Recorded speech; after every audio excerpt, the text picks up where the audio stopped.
정신이 없죠? 벌써 이제 4월 다 지나갔죠? 5, 6월 달이 마지막 이론 강의고 이제 7, 8월 달 문제풀이 들어가는 정신이 없을 거예요.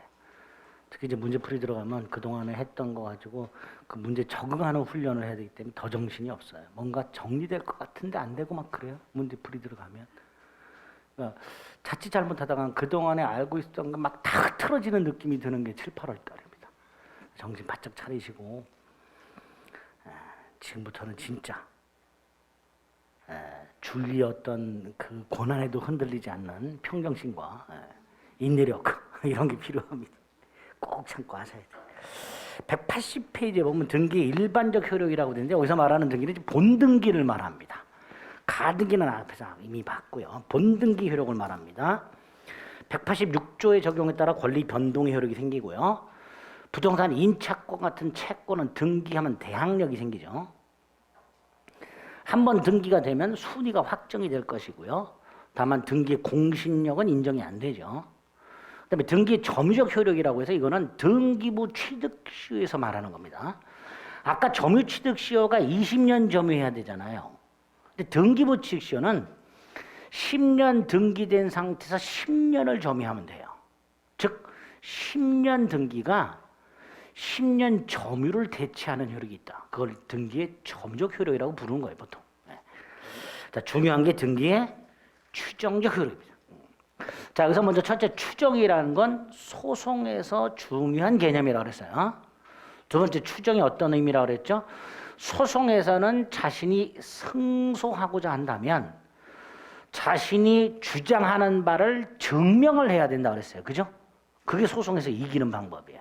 근데 증명이 어려울 때, 증거 등이 없어서 증명이 어려울 때 등장하는 게 뭐다? 추정이라고 그랬습니다. 그래서 어떤 사실이 추정된다. 그러면 이 말은 어떻게 바꿀 수 있다? 증명되었다. 이렇게 바꿀 수 있다고 그랬어요. 다시 말해서 추정된 사실은 따로 증명이 필요가 없습니다. 법으로 추정이 되든 대법원이 추정을 하든 어떤 사실이 추정이 된다라고 말이 나오면 그 사실은 이미 증명이 된 거예요. 따라서 원래 A 사실을 증명해야 되는 사람이 그 사실이 추정이 되면 이미 증명이 됐기 때문에 그걸 증명할 필요가 없고요. 요것과 반대가 되는 사실을 주장하는 사람, 반대 사실을 주장하는 사람이 반대 사실을 증명할 책임이 생기게 됩니다. 즉 추정이라는 제도는 증명 책임을 바꿔주는 기능이 있어요.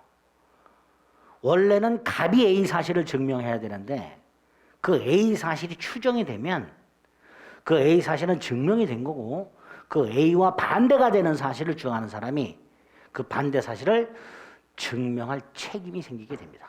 이런 기능을 하는 게 추정 또는 추정력이다 라고 생각하시면 돼요. 그 다음에 이 반대 사실을 주장하는 자가 반대 사실을 증명할 책임이 있다고 그랬죠? 그래서 그걸 증명을 해요. 증명을 하면 이 추정은 깨진다. 추정은 깨지게 됩니다. 추정된 사실은 반대 사실이 증명됨으로써 깨지게 됩니다. 이런 구조가 추정의 기능이에요. 구조고 기능이에요. 그런데 등기에 그런 추정력을 인정해 준단 말이죠. A 토지가 있어요. 소유권자가 갑으로 등기가 되어 있다가 매매를 원인으로 해서 을에게 이전이 되어 있다. 그런데 갑하고 을이 소송이 붙은 경우 갑은 소송에서 주장합니다. 나는 땅을 판 적이 없음에도 불구하고 을이 서류를 위조해서 등기를 넘겨갔습니다. 라고 주장하고 있고 을은 아닙니다. 저는 갑에서 땅을 샀습니다. 라고 주장하고 있는 경우로 생각을 해보세요. 자, 이럴 때 갑과 을의 주장만 있고 증거가 없을 때 법원은 누구 말도 믿을 수가 없는 상황이 되죠. 이런 경우에 등기에 추정력을 부여해서 갑과 을의 매매가 있었다고 추정, 갑은 소유권을, 을은 소유권을 가지고 있다고 추정을 함으로써 이 분쟁을 신속하게 해결할 수 있게 됩니다. 이걸 등기의 추정력이라고 부르는 거예요. 자, 의의를 봅니다. 어떤 등기가 존재하면 그에 부합하는 실제 권리관계가 있는 것으로 인정되는 힘을 말한다. 예를 들어서 A 토지 갑의 소유자로 등기된 경우 일단 갑은 소유자로 인정을 받는다. 따라서 갑은 소송에서 자신이 소유자라는 걸 증명할 필요가 없다. 다만 좀 전에 추정력은 본등기에 부여한다 그랬죠. 그러니까 동그라미 2번에 기억, 가등기에는 추정력이 인정되지 않고 또 권리관계에 관한 추정이라고 그랬잖아요. 그러니까 니은 표제부에도 추정력을 인정할 필요가 없겠죠. 일단 두 개, 가등기와 표제부. 그 다음에 3번 어느 정도에서 추정력을 인정할 것인가. 그게 추정력의 범위고 기억이 물적 범위라고 되어 있는데 이 물적 범위는 등기부에 기록되어 있는 상황 및 그 기록으로 확인 가능한 것들 그런 것들을 추정해 주는 걸 물적 범위라고 합니다. 그래서 일단 물적 범위는 등기부에 기록이 되어 있는 상황 대표적으로 뭐예요? 원인과 권리. 그죠? 원인과 권리. 그 다음에 등기는 등기관에 의해서 등기법에 정해진 절차에 따라서 적법하게 이루어졌겠죠. 그러니까 절차의 적법도 추정을 해주는 거죠. 그래서 물적 범위, 절차의 적법 추정. 2번 눈으로 확인 가능한 기재사항의 적법 추정. 양가를 1번 원인, 양가를 1번 권리. 특히 저당권 따위가 등기가 되어 있으면 여기에 저당권자 병이 등기되어 있으면 병은 을에게 돈을 빌려준 거잖아요. 그죠? 채권의 존재도 추정이 됩니다. 자, 이때 채권을 발생시키는 원인, 채권을 발생시키는 원인이 뭐가 있을까요? 돈 빌려주는 게 있겠죠. 물품 대금도 있겠지. 유류 대금도 있겠죠. 그것까지 추정을 해주냐? 그것까지 추정해 주지는 않습니다. 그래서 저당권이 등기되어 있으면 저당권이라는 권리와 채권의 존재까지 추정을 해줘요. 그런데 이 채권이 발생하게 된 원인, 좀 전에 말씀드린 대로 을이 빌려주는 경우도 있을 것이고 을이 물건을 공급한 물품 대금도 있을 수 있을 거고 을이 기름을 제공해서 유류 제공도 있을 것이고 여러 가지가 있을 거 아닙니까? 그러니까 어느 하나를 추정해 줄 수가 없는 거예요. 결국 저당권이 등기되어 있으면 저당권이라는 권리와 채권의 존재까지만 추정이 되지 이 채권을 발생케 하는 원인, 계약, 소비자 계약이라든가 물품 공급 계약 같은 이런 원인 계약까지 추정되지는 않습니다. 그죠? 채권이 발생하는 원인은 다양하기 때문에 을이 병이 을한테 빌려준 돈이 있구나 이렇게 추정할 수는 없는 거예요. 빌려준 돈일 수도 있고 물품 대금일 수도 있고 그러니까 그래서 저당권이 등기가 돼 있다. 저당권이라는 권리와 채권의 존재까지 추정이 되지만 그 채권을 발생케 하는 계약의 존재까지 추정되는 것은 아니다. 왜? 을과 병 사이에 소비대차 계약이 있을 수도 있고 물건 공급 계약이 있을 수도 있고 그 계약의 형태는 다양하기 때문에 그 채권을 성립케 하는 채권을 발생시키는 원인까지 그 계약까지 추정되지는 않습니다. 그래서 1번, 2번 확인하시고 3번 최근에 등장하고 있죠. 대리인에 의한 매매 및 대리인에 의한 등기까지 있었으면 일단 그 대리인에게는 대리권의 존재도 추정이 된다. 대리권의 존재가 추정된다. 그래서 1, 2, 3 세 가지 정도는 기억을 해달라.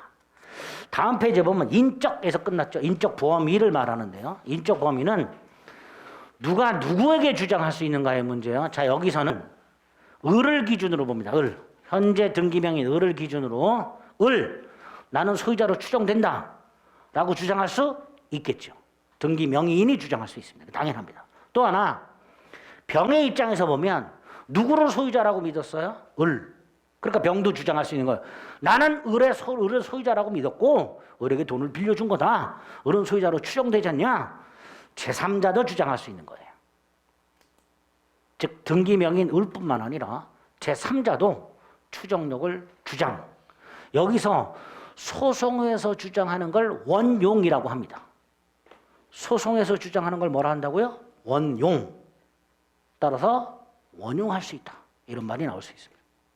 두 번째, 누구에게 주장할 수 있는가? 다시 을을 기준으로 병에게 야, 내가 소유자로 추정돼 라고 주장할 수 있지요. 누구한테도 할 수 있어요. 갑에게도. 전 등기 명인에게도. 즉 등기 명인은 제3자에 대해서뿐만 아니라 전등기 명인에 대해서도 추정력을 원용할 수 있다. 이렇게 됩니다. 여기서 이 둘과의 관계 이렇게 말할 수 있나요? 물권 변동 당사자 말할 수 있죠. 왜? 소유권이 갑에서 을로 넘어갔으니까. 이전 등기 경우에는 갑과 을의 관계를 물권 변동 당사자라고 말할 수 있어요. 그죠? 그 물권 변동 당사자 사이에서도 추정력을 원용할 수 있다. 이렇게 말을 하게 됩니다. 그게 인적 범위의 문제입니다. 1번, 3번. 다만 좀 전에 말씀드렸듯이 4번.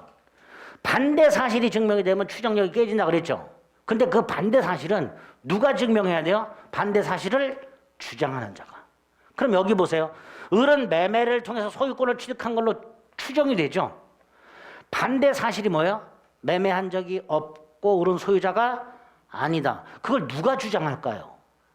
소송이 붙었을 때는 갑이 주장하겠죠. 즉 갑이 반대 사실을 증명해야 추정이 깨지는 거예요. 그런데 갑과 을이 소송이 붙었을 때 을이 등기부에는 매매라고 돼 있는데 나는 매매가 아니라 증여받았다고 주장하고 있어. 을은 반대 사실 주장자가 아니죠. 그죠? 따라서 이 명인 스스로가 등기부에 기록이 되어 있는 등기 원인인 매매와는 다른 등기 원인을 주장하고 있다 하더라도 그 사실이 설령 인정되지 않는다 하더라도 반대 사실 주장자에 의하여 반대 사실이 증명된 거는 아니잖아요. 그러니까 추정력은 깨지지 않는다. 조금 어려워요. 니은. 그죠? 이 추정이 깨지려면 갑에 의하여 판 적이 없다는 사실이 증명이 되어야 깨진단 말이죠. 갑에 의해서. 근데 을이 나는 산 게 아니라 증여받았다고 주장하고 있다면 갑에 의해서 판 적이 없다는 게 증명된 건 아니니까 추정력은 깨지지 않는다라고 판결합니다. 그게 니은입니다. 조금 어렵지만 기억해 두시고, 그럼 디귿 깨지는 경우 제일 많이 나온 게 1번 죽은 사람 이름으로 등기가 신청되었음이 밝혀진 경우, 2번 허무인 즉 존재하지 않는 사람부터 등기가 이전된 경우, 4번 계약서가 위조되었음이 증명되었다. 즉 진정하지 않다가 증명된 경우 1, 2, 4. 5번 등기부 기재 자체로 부실 등기임이 명백하다. 요거는 공유지분 등기 때문에 그렇습니다. 갑을병이 공유지분이 등기가 되는데 갑이 3분의 2, 을이 3분의 1, 병이 3분의 1 이렇게 돼 있어요. 그리고 봤더니 분자의 합이 분모를 초과해. 기재 자체로 부실 등기임이 명백하죠. 그럼 등기 추정력은 깨진다. 1, 2, 4, 5. 그다음에 6번은 말소 등기라고 돼 있어요. 자, 말소 등기 한번 생각해 보세요. 저당권 병이 있었는데 말소가 됐어요. 말소 등기도 등기죠. 추정력이 생겨요. 어떤 추정력? 권리 소멸 추정. 권리가 소멸했으니까 말소가 됐겠죠. 그죠? 즉 말소 등기의 추정력이란 권리 소멸을 말하는 거예요. 그런데 반대 사실이 증명됐어요. 불법 말소. 불법 말소 이미 증명됐어요. 그러면 권리 소멸의 추정 어떻게 된다? 깨진다. 무슨 뜻이에요? 권리는 소멸하지 않았다. 즉 말소된 등기 명의인은 회복 등기하기 전이라 하더라도 여전히 권리자로 추정된다. 이렇게 되겠죠. 그게 6번. 그죠? 그 다음에 기억할 게 리얼의 보존 등기입니다. 자, 보존 등기는 누가 하는 거라 그랬어요? 원시 취득자가 하는 거라 했습니다. 그러면 갑이 건물을 신축했다면 갑의 이름으로 보존 등기가 돼 있어야 되잖아요. 근데 을의 이름으로 보존 등기가 돼 있네? 즉 원시 취득자와 보존 등기 명인이 달라. 추정력 깨진단 말이죠. 여기서 보존 등기의 추정력이 깨진다라는 건 착각하면 안 됩니다. 을은 원시 취득자가 아니다라는 뜻이지 을은 권리자가 아니다라는 뜻은 아니에요. 아까 뭐가 있었어요? 모두 생략 등기가 있었잖아요. 그럼 그 모두 생략 등기 아까 유효라 그랬잖아요. 자, 모두 생략 등기가 유효가 되는 과정, 구체적으로 자, 이런 상황에서 갑이 건물을 신축했음이 밝혀졌어요. 을은 원시 취득자가 아니야. 즉 보존등기의 추정력은 깨진 상태예요. 그 상태에서 을이 매수했음을 증명했어요. 을이 뭘 증명했다고요? 샀다는 걸 증명을 해버렸어요. 그러면 보존등기의 추정력은 깨졌지만 을이 샀다는 게 증명이 됐으니까 을이 실제 권리자가 맞겠지. 그러면 그 등기는 유효. 보존등기의 추정력은 깨졌지만 플러스 을이 매수했음을 증명을 했단 말이죠. 그럼 이 등기는 유효. 그래서 탄생한 게 모두생략 등기예요. 보존등기의 추정력 한번 깨진 상태에서 을이 매수했음을 증명함으로써 그 등기는 유효로 처리하게 됩니다. 또 하나가 토지를 소유자로 사정받은 자가 있어요. 여기서 사정이란 조사해서 확정했다라는 뜻이에요. 사정이란 국가가 조사해서 확정했다 이런 뜻이에요. 땅에 대해서 소유자가 누군지가 불분명한 상태에서 각종 특별조치법에 따라서 국가가 이 땅에 대한 소유자가 누군지를 조사한 다음에 네가 소유자다라고 확정을 해줬어요. 이렇게 소유자로 사정받은 자가 원시 취득자예요. 그런데 그 토지의 보존등기 명인이 달라. 이때도 추정력은 깨집니다. 결국 보존등기의 추정력이 깨지는 게 두 개, 건물과 토지. 건물 원시 취득자와 즉 건물 신축자와 보존등기 명인이 다른 경우, 소유자로 사정받은 자와 보존등기 명인이 다른 경우, 마지막. 갑이 원시 취득자인데 을이 보존등기 명의가 되어 있어요. 그런데 갑이 을한테 팔았다는 걸 부정해. 근데 을이 샀다고 주장을 해. 그러면 갑은 안 팔았다. 을은 샀다.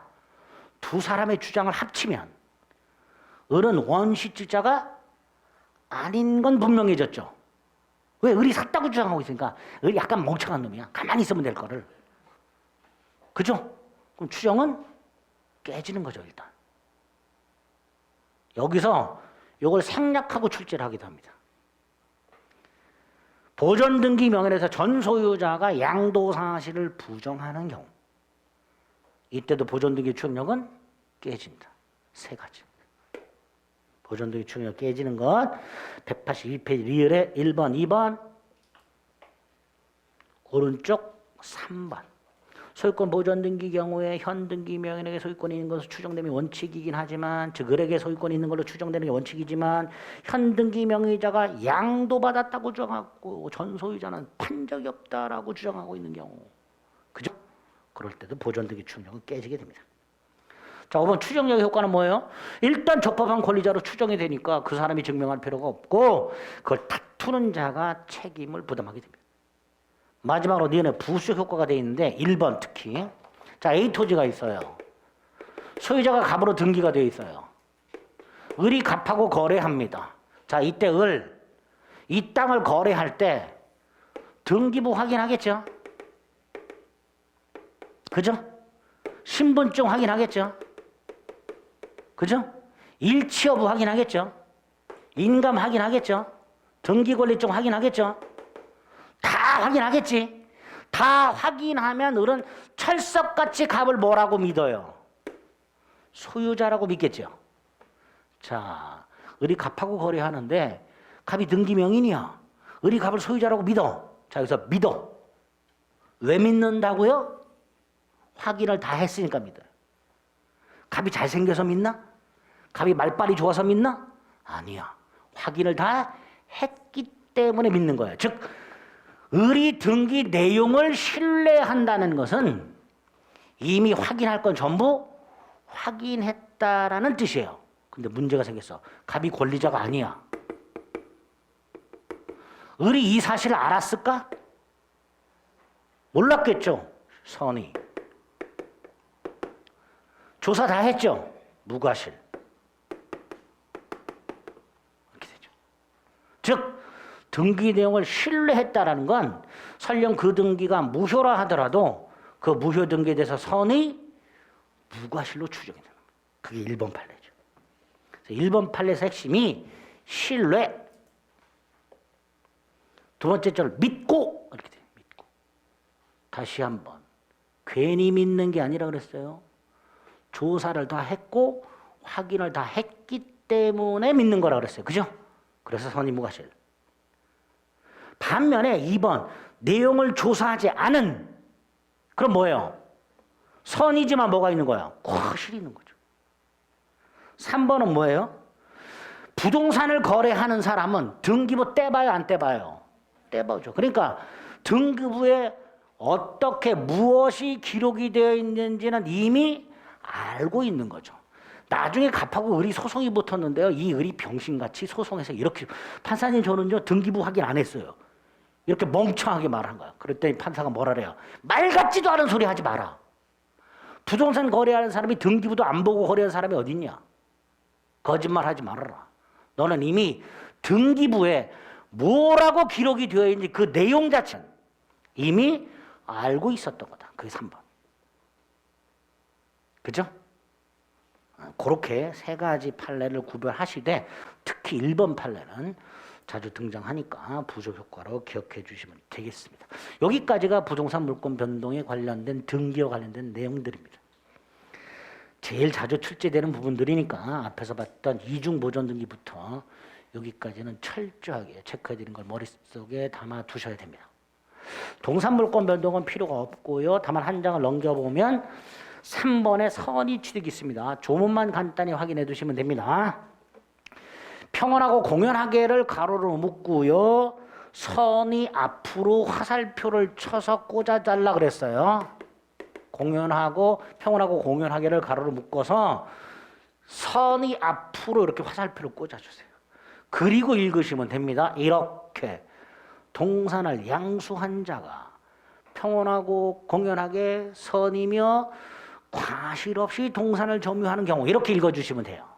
다시 말해서 노트북을 주고 돈을 주고 사가지고 넘겨받은 사람이 넘겨받을 때 평온하고 공연하게 선이며 과실 없이 넘겨받았다면 설령 팔아먹은 놈이 도둑놈이라 하더라도 양수인이 즉시 그 동산 소유권을 취득할 수 있도록 해놨습니다.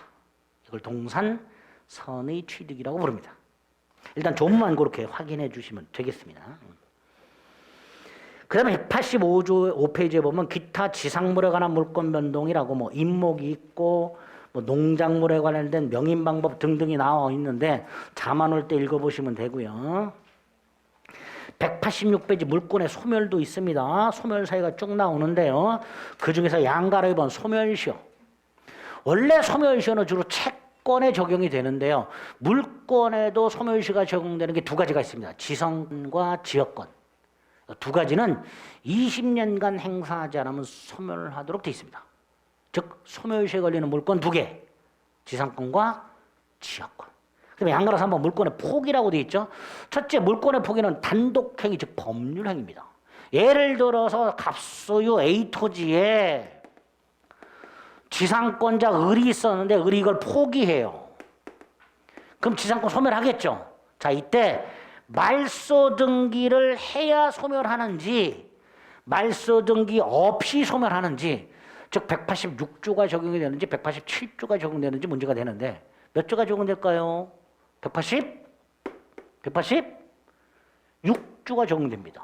왜? 제가 떡밥을 깔았잖아요. 단독행위라는 법률행위라고. 부정한 물권의 포기는 단독행위라는 법률행위라고. 그러니까 186조가 적용이 돼야 되겠죠. 따라서 말소 등기해야 소멸하게 됩니다. 공유지분 포기 같은 경우는 지분을 이전 등기해줘야 공유지분권자로서의 권리를 상실하게 됩니다. 그거 기억하시면 됩니다. 등기가 필요하다. 양가로 3번에 동그라미 2번 말소 등기가 필요하다. 그 다음에 이제 2번 맨 밑에 혼동으로 인한 물권 소멸을 기억하셔야 된다. 혼동. 물권 소멸 사에서는 이게 이제 주로 나온다 그랬죠. 191조 1항, 2항, 3항이 있는데요. 1항과 3항 정도 암기하시면. 2항은 1항을 응용하면 됩니다. 자, 그 중에 1항 뭐라고 되어 있죠? 소유권과 다른 물권이 동일인에게 기속이 되면 그 다른 물권은 소멸한다라고 되어 있습니다. 여기서 그 다른 물권이 제한 물권을 말하죠. 자, 원칙을 봅니다. 원칙.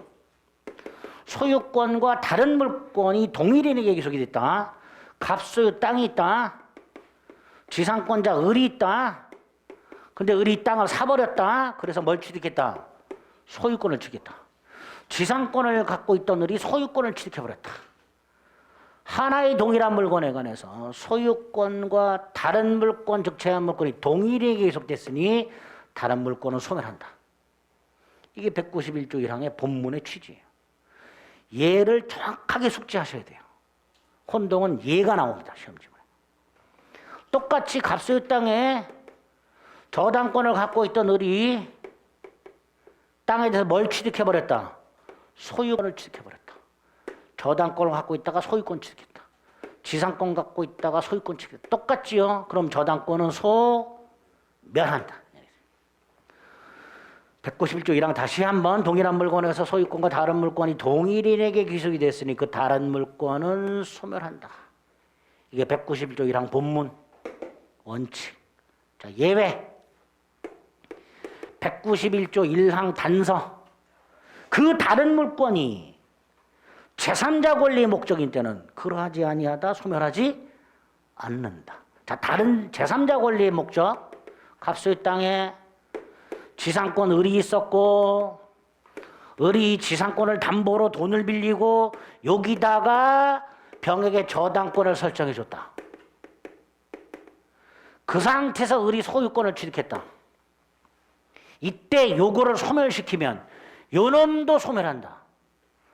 즉 제3자 이익이 침해된다. 따라서 이 제3자 이익을 보호하기 위해서 지상권을 소멸하지 않는다. 이게 191조 단서의 취지가 되죠. 또 하나가 판례. 갑소유 땅. 1번 저당권자 을이 있었고 2번 저당권자 병이 있었는데 을이 소유권을 취득했다. 이때 이게 소멸해버리면 2번이 1번으로 순위가 올라가서 을의 이익이 침해가 된다. 그죠? 따라서 이 을, 혼동의 주체인 본인 이익 보호를 위해서 1번 저당권을 소멸하지 않는다. 병이 어부지리를 얻으면 안 되니까.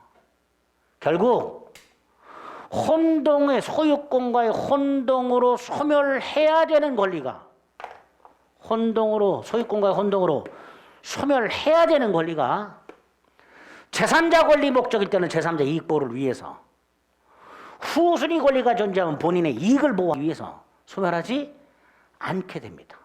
그럼 이렇게 말할 수 있나요? 제3자 이익을 보호할 필요도 본인의 이익을 보호할 필요도 없는 경우에는 소멸한다. 이렇게 일반화시킬 수 있을까? 네, 그게 나와요. 지문으로. 제3자 이익을 보호할 필요도 없고 본인의 이익을 보호할 필요도 없는 경우에 소멸한다. 이렇게 되겠죠. 그죠? 자, 예외가 있고요. 하나가 더 있어요. 갑소유 땅에 지상권자 을이 있었는데 얘가 소유권 이전 등기를 받았어요. 이렇게. 그런데 이 소유권 이전 등기가 담보 목적이야. 자, 담보 목적 소유권 등기를 뭐라 그랬죠? 우리가 양도담보라. 양도담보. 즉 을이 갑에게 돈을 빌려줬어. 돈을 빌려줬어. 그리고 갑은 땅을 담보로 제공하면서 돈을 못 갚으면 소유권을 넘겨주기로 약속을 했어. 그리고 미리 을에게 소유권 등기를 넘겨놨어. 빌려준 돈을 회수하기 위한 소유권이죠. 그러니까 담보 목적이지. 결국 을은 등기상으로는 소유권 등기가 되어 있지만 그 권리는 소유권이 아니라 양도 담보권인 경우. 이때는 당연히 지상권을 소멸하지 않는다. 라고 하게 됩니다. 그죠? 그래서 187페이지 191조 1항과 관련해서 밑에 동그라미 1번의 원칙과 니은의 예외 A, B, B의 가. 그죠? B의 가까지 기억해 주시면 됩니다. 다음 페이지 위에 건 보지 마시고 양가로 3번. 자, 물권과 채권의 혼동이라고 되어 있는데요. 원칙적으로 물권과 채권은 객체가 다르죠. 물권은 물건이 객체고 채권은 채무자의 행위가 객체이기 때문에 하나의 객체에 물권과 채권을 동시에 갖는 경우는 있을 수 없습니다. 그런데 실질적으로 충돌하는 경우가 있을 수 있더라. 이렇게 갑소유 주택에 임차권을 갖고 있던 을이 주택을 사버려. 그럼 더 이상 을은 자기 집에 임차인일 필요가 없으니까 소멸하겠죠. 그죠? 예외도 있을 수 있다. 얘가 대항력을 갖춘 상태에서 저당권자가 생기고 그 다음 소유권을 취득한 경우 후순위가 있죠. 그럼 이거 소멸하면 안 되겠죠. 그거까지. 물권과 채권의 혼동 중에서 동그라미 2번 관련 판례 확인해 주시고 양가로 4번 점유권과 광업권을 갖고 있던 자가 설령 소유권을 취득하더라도 점유권과 광업권은 소멸하지 않습니다. 두 가지 권리 기억해 두시고 혼동의 효과. 자, 이 경우 갑소유 땅에 저당권자 을이 있었어요. 을이 소유권을 취득해 버립니다. 저당권 소멸하죠. 그죠?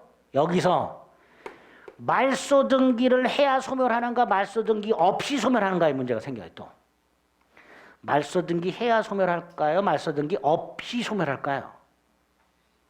없이 소멸하죠. 왜? 191조 1항이라는 법률 규정에 의한 소멸이에요. 법률 규정에 의한 소멸. 그죠? 그러니까 말소 등기 없이 소멸한다. 두 번째, 절대적 소멸이죠. 저당권이 완전히 사라진 거죠.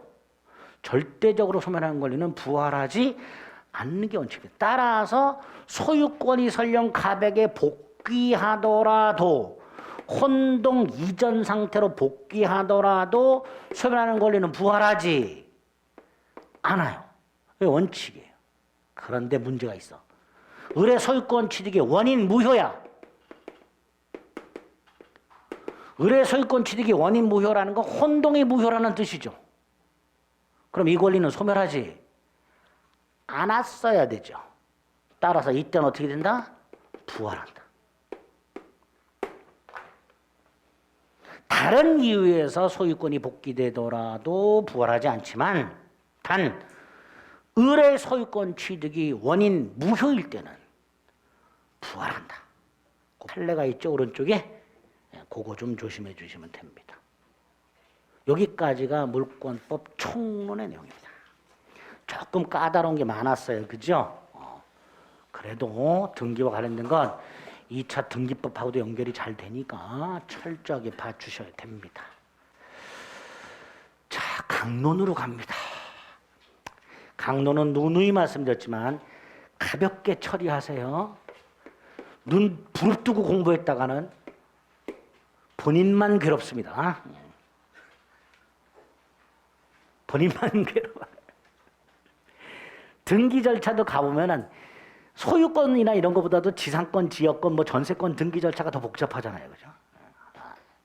강론 마찬가지입니다. 자, 일단 강론에 가면 물권이 총 8개가 있다 그랬죠. 점유권이 있고요. 나머지를 뭐라고 부른다 그랬죠? 본권이라고 부른다 그랬죠.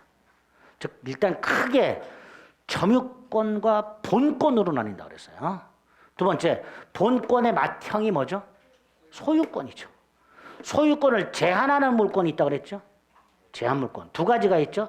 사용수익을 제한하는 용익물권과 처분권을 제한하는 담보물권 두 가지가 있죠. 그리고 용익물권은 뭐가 있죠? 지상권, 지역권, 전세권. 담보물권은 유치권, 질권, 저당권. 3년 전에 이런 질문이 나왔죠. 지상권은 본권이 아니다. 이런 질문이 나온 적이 있죠. 틀렸죠? 지상권은 본권이죠. 그런 것도 질문으로 나와요. 우리 시험에 지상권은 본권이 아니다. 이런 질문도 나온 적이 있어요. 본권입니다. 자, 여기서 점유권과 본권은 점유권은 점유하는 권리. 본권은 점유할 수 있는 권리.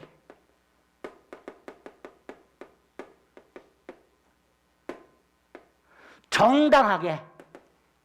반면에 이거는 정당, 부당, 불문. 어떤 물건을 점유하고 있는데 그 점유가 정당하냐 부당하냐를 따지지 않고, 예컨대 내가 어떤 물건의 소유권을 갖고 점유해. 정당하죠. 도둑질해서 점유해. 부당하죠. 그걸 따지지 않아. 점유만 하면 인정되는 권리가 뭐? 점유권. 반면에 이건 정당해야 돼. 그러면 내가 소유권에 의해서 점유하고 있어. 정당하죠. 그 소유권이 본권이 되는 거예요. 반면에 도둑질해서 점유하고 있어. 부당하죠. 그럼 도둑놈은 뭐는 없는 거예요? 본권은 없는 거예요. 그런 차이가 있더라. 점유권은 물건을 점유하는 권리고 나머지는 정당하게 점유할 수 있는 권리, 줄여서 그냥 점유할 권리라고 말을 합니다. 이렇게 물권은 크게 점유권과 본권으로 나뉘게 됩니다. 성질이 완전히 다르죠. 그래서 지난번에 물권적 청구권에서도 점유권에 기초한 물권적 청구권과 본권에 기초한 물권적 청구권을 따로 규정하고 있다 그랬어요. 성질이 다르기 때문에. 그 중에서 먼저 점유권. 굉장히 내용이 어렵다 그랬어요. 다만 이 점유권은 내용이 어렵기 때문에 조문 위주로 출제가 당해요. 조문 위주. 192조부터 210조까지. 그래서 기본서에 나와 있는 조문들을 자꾸 읽다 보면 점유권 문제 웬만한 건 다 맞춰요. 또. 조문 위주로 이해를 좀 하셔야 되는데, 점유권은 일단 뭐냐, 점유권이. 두 번째, 관념적 점유라는 게. 세 번째, 점유 태양이라는 게 나오고요. 네 번째, 점유권의 변동. 자, 점유권의 변동이 뭐예요? 취득, 변경, 소멸. 그죠? 그 중에 이제 취득 변경이 나오고요. 마지막이 뭘까요? 소멸이 나오겠죠. 소멸은 목차가 따로 나오죠, 일단. 취득, 변경, 그 다음에 뭐가 나올까요? 효력이 나오겠죠. 그죠? 그리고 소멸이 나오다. 마지막으로 야리꾸리한 준점유라는 게 있어요. 이렇게 목차가 구성이 되어 있는데요. 그 중에 핵심이 요거죠. 추정력이라는 게 있고요. 점유자와 회복자와의 관계가 있고요. 점유 보호 청구권이 나옵니다. 세 가지. 점유권의 효력 중에서 추정력.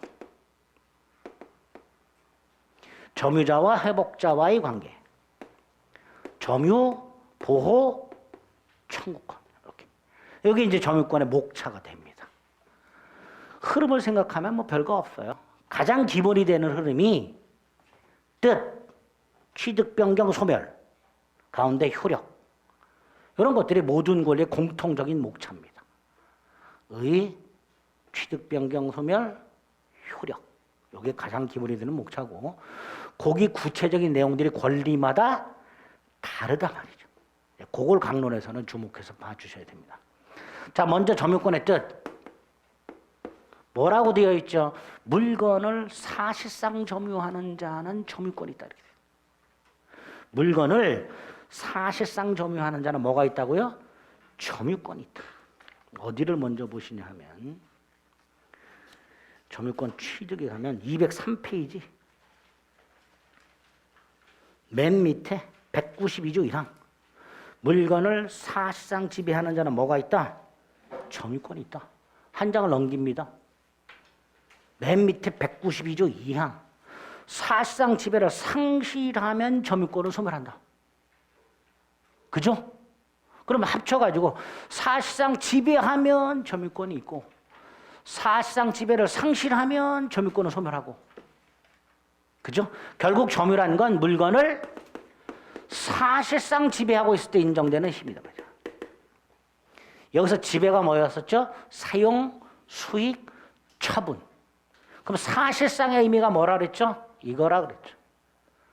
정당, 부당, 불문. 그걸 사실상 지배. 이렇게 부른다 그랬어요. 그래서 아까도 말씀드렸듯이 소유자가 소유권에 기초해서 정당하게 사용, 수익, 처분하는 것도 점유권이고, 도둑놈이 도둑질하는 물건을 사용, 수익, 처분하는 것도 사실상 지배가 되고. 그래서 본권 유무를 묻지 않고 물건을 사실상 지배할 때 부여되는 힘, 그게 점유권이다. 193페이지. 점유의 뜻, 점유한 물건을 어떤 사람의 사실상지배에 모여지는 객관적 관계를 말한다. 그 사실상지배라는 게 무슨 뜻이냐? 한 장을 넘기면 2번 점유 요소가 있고 3번 점유권이 있는데 그 3번 양가로 1번의 두 번째 줄. 본권이 있는지 여부를 묻지 않고 사실상지배에 보여되는 법적 힘을 말한다. 소유권자로서 점유를 하든 도둑놈으로서 점유하든 따지지 않고 물건을 누군가가 지배하고 있다면 점유권 인정된다. 그죠? 그게 점유권이다. 자, 여기서 하나 기억할 게 앞에 있는 거죠. 193페이지 관련 판례 1번. 건물의 부지를 누가 점유하는 거다? 이 부지. 건물 소유자가. 건물의 부지는 누가 점유하는 거다? 건물 소유자가. 왜? 건물이라는 건 땅을 떠나서는 존재할 수가 없는 물건이란 말이죠. 따라서 건물의 부지는 건물 소유자가 점유하는 거고, 또 2번 부동산을 사가지고 이전 등기하면 그때 뭐도 넘겨받는 게 보통이에요. 인도도 받는 게 보통이죠. 그러니까 부동산에 대해서 이전 등기한 사람은 이전 등기한 때 점유도 넘겨받은 것으로 볼 수밖에 없을 겁니다. 1번, 2번 정도 확인해 주시면 됩니다. 점유권의 개념과 관련해서 가끔 등장하는 판례입니다. 자, 여기서 이제 한자 조심하실 게 194페이지죠. 점유권은 이렇게 물건을 사실상 지배해야 인정해요. 그죠? 그런데 예외가 있더라. 관념적 점유라고. 사실상 지배를 하는데도 점유권이 인정이 안 되는 놈이 있고, 사실상 지배를 하지 않는데도 점유권이 인정이 되는 놈들이 있더란 말이죠. 사실상 지배를 하면 점유권이 인정되는 게 원칙인데, 예외 사실상 지배를 하는데도 점유권 인정이 안 되는 놈, 점유 보조자. 사실상 지배를 하지 않는데도 점유권 인정되는 놈, 상속인 점유하고 간접 점유하고. 이걸 싸잡아서 뭐라 한다? 관념적 점유. 관념적 점유. 사실상 지배 반대 개념, 관념적 점유 이렇게 부르게 돼요. 점유의 관념아, 상속인의 경우에는 피상속인이 사망한 때 피상속인의 모든 권리와 의무를 포괄 승계받죠. 그 포괄 승계 받는 것 중에 뭐도 있다? 점유권도 있다. 따라서 상속인이 피상속인의 사망 사실을 몰라도 피상속인이 사망한 때 점유권도 승계받으니 관념적 점유가 되겠죠. 나아가 이 상속인은 돌아가신 분의 점유 태양을 그대로 승계. 점유 태양은 뒤에서 볼 건데 특히 타주 점유라고 소유의 의사가 없는 점유가 있습니다. 우리 이런 경우 있을 수 있죠. 갑이 물건을 빌려갖고 사용하고 있었어요. 근데 죽었어요. 근데 아들은 그 물건을 빌린지 몰라. 아버지 소유로 착각하고 있어. 그럴 수 있죠. 나중에 진짜 소유자하고 아들하고 소송이 붙었어요. 아들은 뭐라 그럴까요? 나는 아버지 건 줄 알았다. 근데 빌려준 사람은 뭔 개소리냐? 네 아버지 죽기 전에 내가 빌려준 건데. 이때 상속인은 아버지 소유인 줄 알았다가 자주점유가 되는 거예요. 근데 아버님은 뭐였어요? 빌렸죠. 타주가 되죠. 그죠? 그때 상속인은 아버지 점유의 모습을 그대로 승계하게 됩니다. 뒤에서 보시겠지만 상속은 점유 태양을 바꿔주는 원인이 될 수가 없다. 왜? 돌아가신 분의 점유를 그대로 승계하니까. 상속인의 점유에서는 관념적 점유 말고도 상속은 점유 태양을 바꿔주지 않는다. 상속인은 돌아가신 분의 점유 태양을 그대로 승계한다. 그거까지 기억을 해두셔야 됩니다. 오른쪽 판례. 돌아가신 분의 점유를 그대로 승계한다. 그 다음에 이제 간접점유가 나와 있죠. 지상권, 전세권, 질권, 사용대차, 임대차, 임치, 기타 관계로 타인으로 하여금 물건을 점유하게 한 자는 간접으로 점유권이 있다라고 되어 있습니다. 누굴 생각하면 돼요? 임대인 갑을 생각하면 되죠. 임대인 갑이 임차인을과 임대차 계약을 통해서 임차인으로 하여금 물건을 직접 점유하게 하죠. 그죠? 그럼 임대는 무슨 점유권이 있다? 간접 점유권이 있다. 이게 194조가 됩니다. 물건을 타인에게 빌려줘서 임차인으로 하여금 물건을 직접 사용하게 하는 임대인은 간접으로 점유권이 있다. 이게 간접 점유가 되겠죠. 자, 간접 점유는 2번 점유 매개 관계가 존재해야 됩니다. 이 점유 매개 관계는 간접 점유자와 직접 점유자 사이의 임대차 계약 관계 등을 말합니다. 계약이란 건 평등하죠. 평등한 계약 관계를 말하게 됩니다. 그게 점유 매개 관계죠. 이때 기업 당연히 가본 소유권이 있고 그런 임차권이 있잖아요. 소유권이 더 크죠. 즉 간접 점유자의 권리가 직접 점유자의 권리보다 더 포괄적이다. 니은 나중에 그럼 돌려줘야 되죠. 임차인은 물건을 반환해야 되잖아요. 자기 거라면 반환할 필요가 없지요. 반환 의무가 있는 자의 점유를 타주라고 합니다. 따라서 직접 점유자의 점유는 언제나 타주 이렇게 되죠. 직접 점유자가 누구예요? 임차인. 임차인은 반환 의무가 있죠. 그게 타주. 디귿 두 번째 줄 중첩적으로 성립할 수 있다. 즉 의리병에게 갑의 동의로서 전대했다. 그럼 보세요. 간접, 직접 이렇게 되겠죠. 그죠? 간접, 직접 이렇게 되겠죠. 점유 매개 관계는 중첩적으로 있을 수 있다. 마지막, 점유 매개 관계는 반드시 적법 유효할 필요가 없다. 왜? 임대차가 종료됐어요. 즉 실효가 됐어. 근데 우리 물건을 반환하지 않고 있어. 임대차가 종료됐음에도 불구하고 우리 갑에게 물건을 반환하지 않고 있다면 갑과 을은 여전히 간접 점유, 직접 점유 관계가 되죠. 따라서 점유 매개 관계는 반드시 적법 유효할 필요가 없다. 그 점유 매개 관계와 관련된 지문 몇 가지? 기억, 간접 점유자 권리가 더 포괄적이다. 니은, 직접 점유자는 언제나 타주다. 디귿, 점유 관계는 중첩적으로 있을 수 있으며 적법 유효할 필요는 없다. 그 네 가지 지문을 기억하시고요.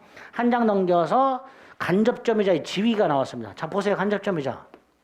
물건을 사상 지배를 해요, 안 해요? 간접 점유자 지배한다, 안 한다? 안 하죠. 사실상 지배는 얘가 하잖아. 그죠? 그럼에도 뭐가 있어요? 점유권이 있어요. 그죠? 근데 이 점유권에 파생되는 권리가 두 개가 있어요. 점유 보호 청구권과 자력구제권이라는 게 있어요. 점유 보호 청구권은요, 누가 내가 점유하는 걸 가져갔어. 그럼 돌려달라는 권리예요. 반면에 이거는 안 뺏기는 권리야. 급박한 상황에서 내가 지금 안 뺏기는 권리가 자력구제권이에요. 그런데 간접점유자 이거는 인정이 되지만 이건 인정할 필요가 없어요. 왜? 간접점유자가 직접적으로 물건을 뺏기는 경우는 없죠. 따라서 간접점유자는 점유보호청권 인정이 되지만 뭐는 인정이 안 된다. 자력구제권은 인정이 되지 않는다. 또 하나 요거 이 점유보호청권에 대해서는 간접점유가 194조인데요. 점유보호청권에서는 207조가 따로 있습니다. 207조 조문이 따로 있습니다. 196페이지에 보면요. 위에 207조 조문이 있습니다. 전 3조의 청구권이라고 되어 있는데요. 207조에서 바라본 전 3조는 204조, 205조, 206조 세 가지겠죠. 204조가 점유물 반환 청구권이고요. 205조가 점유물 방해 제거 청구권이고요. 206조가 점유물 방해 예방 청구권입니다. 그 세 가지 권리를 간접 점유자도 행사할 수 있다라고 되어 있죠. 그죠? 그렇게 되어 있죠. 그 중에 204조를 보겠습니다. 204조를 먼저. 210페이지.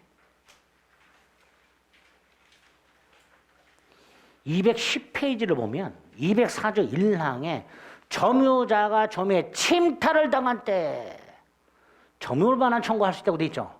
자, 그거를 여기로 와봅니다. 여기서 먼저 갑. 점유 침탈 당하는 경우가 있어요, 없어요? 점유를 뺏기는 경우가 있어요, 없어요? 없지요. 뺏기면 누가 뺏겨요? 얘가 뺏기죠. 그래서 207조 2항에서 뭐라고 해놓은 거예요? 직접 점유자의 점유가 침탈되었을 때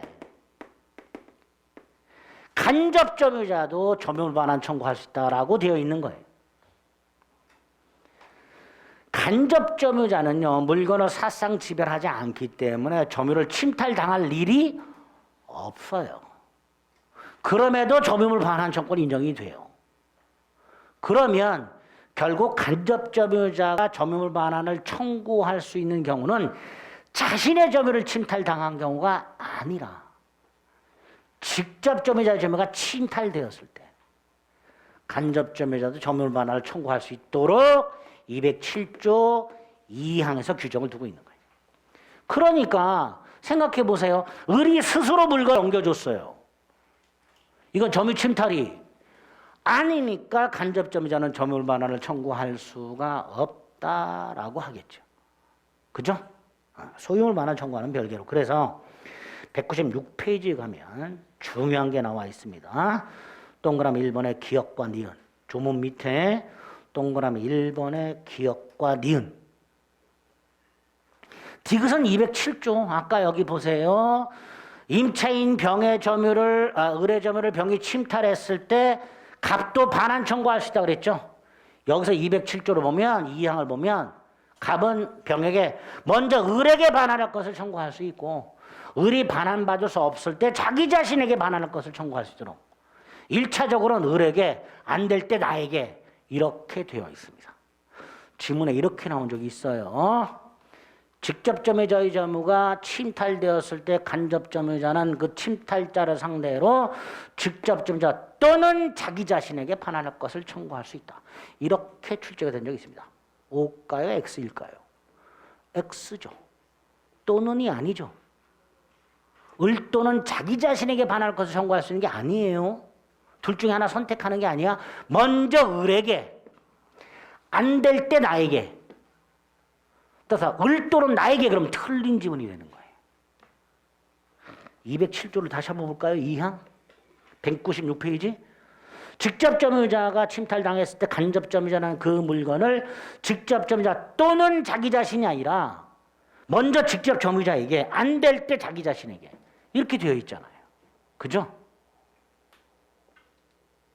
조문을 그렇게 비틀어서 출제한 적도 있습니다. 개 짜증 나지요? 짜증나. 어쨌든 그 조문하고요. 그래서 밑에 동그라미 1번 기역 니은에다가 디귿까지 확인해 주시면 되고요. 동그라미 2번에 3번 확인해 두면 됩니다. 자력구제권은 인정되지 않는다. 자, 관점적 점의 마지막에 보면 점유 보호주자가 나오는데 간단하게 확인하시면 돼요. 이렇게 돼 있죠. 가사상 영업상 기타 이와 유사한 관계로 타인의 지시를 받아 물건을 사상 지배할 때 그 타인만을 점유자로 한다. 자, 이 타인, 집주인, 가게주인, 그다음에 지시받아 점유하는 사람, 가사도우미, 가게점원 이렇게 생각하시면 돼요. 가사상 집주인과 가사도우미, 영업상 가게주인과 가게점원 과의 관계를 생각하시면 됩니다. 가사도우미나 가게점원은 집주인이나 가게주인의 지시를 받아 그 집이나 가게에 있는 물건을 지배해. 하지만 이때 그 지시를 한 집주인과 가게주인만 점유자로 하고 가사도우미나 가게점원은 점유 보조자에 불과하다라고 규정이 되어 있는 거예요. 의의 동그라미 1번. 자, 양가로 2번. 집주인 또는 가게주인과 가사도우미 또는 가게점원은 지시명령 복종관계가 성립하죠. 앞에서 봤던 평등한 계약관계인 점유 매개관계와 다르죠. 따라서 이거를 따로 점유 보조관계라고 부르자. 효과. 점유 보조자는 즉 가게점원은 점유자가 아니다. 물건을 사실상 지배하지만 점유자가 아니니까 점유권이 있다 없다? 없다. 따라서 뭐도 없다. 점유보호 청구권도 없다. 그러나 뭐는 있다. 차력구제권은 있다. 당연하죠. 가게 주인이 없는데 누가 와서 물건을 막 강탈해 간다. 막아야지. 그래서 점유보조자는 점유 보호 청구는 없지만 뭐는 있다.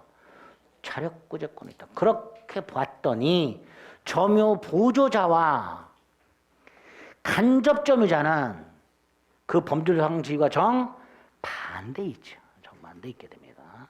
이런 걸 점유 보조자라고 부르게 된다. 그 정도 관념력 좀 확인하시면 되겠습니다. 됐죠? 네. 점유 태양부터는 조금 쉬었다가 보겠습니다.